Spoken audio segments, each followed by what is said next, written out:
ପୃଥିବୀରେ ଗୋଟିଏ ଏମିତି ଠିକଣା ଅଛି ଯେଉଁଠି ଡାକିଆ ମଣିଷଙ୍କ ପାଇଁ ନୁହେଁ, ସିଧାସଳଖ ଭଗବାନଙ୍କ ପାଇଁ ଚିଠି ନେଇ ଯାଆନ୍ତି। ସେହି ପବିତ୍ର ସ୍ଥାନଟି ହେଉଛି ରାଜସ୍ଥାନର ରଣସ୍ତମ୍ଭର ଜିଲ୍ଲା।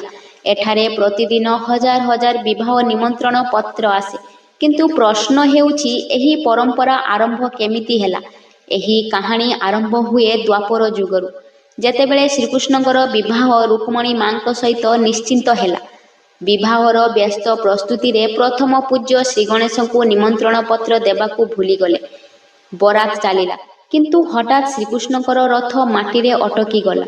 ଘୋଡ଼ାମାନେ ଯେତେ ଜୋର ଲଗେଇଲେ ମଧ୍ୟ ରଥ ଆଗକୁ ଗଡ଼ିଲା ନାହିଁ।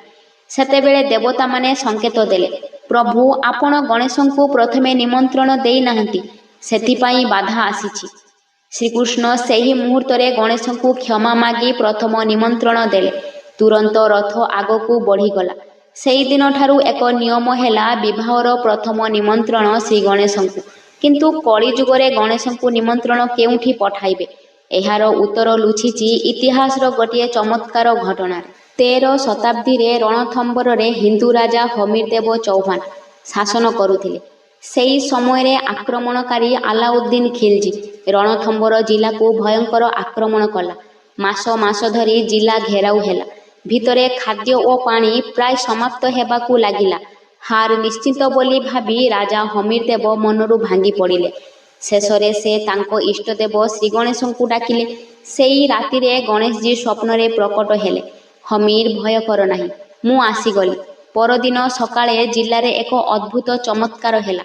ପଥରର କାନ୍ଥରେ ତ୍ରିନେତ୍ର ଗଣେଶଙ୍କର ସ୍ୱୟଂଭୂ ମୂର୍ତ୍ତି ପ୍ରକଟ ହେଲା। ଯେଉଁ ଗୋଦାମ ଖାଲି ଥିଲା, ସେଠାରେ ଅଚାନକ ପରିବାରରେ ଭରିଗଲା। ଏହି ଦିବ୍ୟ କୃପା ପରେ ରାଜା ହମିରଦେବ ନୂଆ ଶକ୍ତି ପାଇଲେ ଏବଂ ଖିଲଜୀର ସେନାକୁ ପରାଜିତ କଲେ।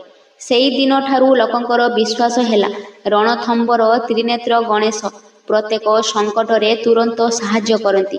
ଏବଂ ସେଇଠୁ ଆରମ୍ଭ ହେଲା ଏକ ଅପୂର୍ବ ପରମ୍ପରା, ଘରର ବିବାହର ପ୍ରଥମ ନିମନ୍ତ୍ରଣ ପତ୍ର ରଣଥମ୍ଭୋର ତ୍ରିନେତ୍ର ଗଣେଶଙ୍କୁ ପଠାଇବା। ଆଜି ବି ଗଣେଶଜୀ ଏଠାରେ ତାଙ୍କର ସମ୍ପୂର୍ଣ୍ଣ ପରିବାର ସହ ବିରାଜମାନ ଏବଂ ପ୍ରତିଦିନ ଡାକିଆ ତାଙ୍କ ପାଇଁ ହଜାର ହଜାର ବିବାହ ନିମନ୍ତ୍ରଣ ନେଇ ଆସନ୍ତି। କୁହନ୍ତୁ ଜୟ ଶ୍ରୀ ଗଣେଶ।